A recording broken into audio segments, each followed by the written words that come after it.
आपण पाहताय महाराष्ट्र खबर न्यूज। या बातमीचे प्रायोजक आहेत श्री गणेश ज्वेलर्स अँड सराफ हडपसर पुणे।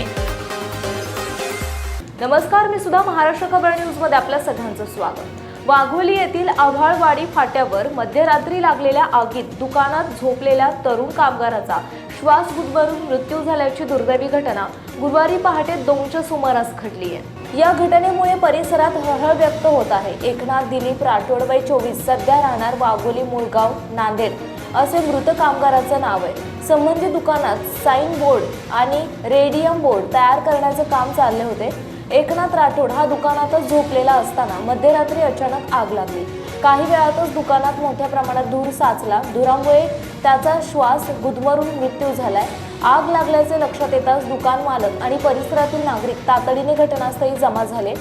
त्यांनी पाणी ओतून आग आटोक्यात आणली। दरम्यान एकनाथ याला तात्काळ रुग्णालयात हलवण्यात आले, मात्र डॉक्टरांनी त्याला मृत घोषित केले।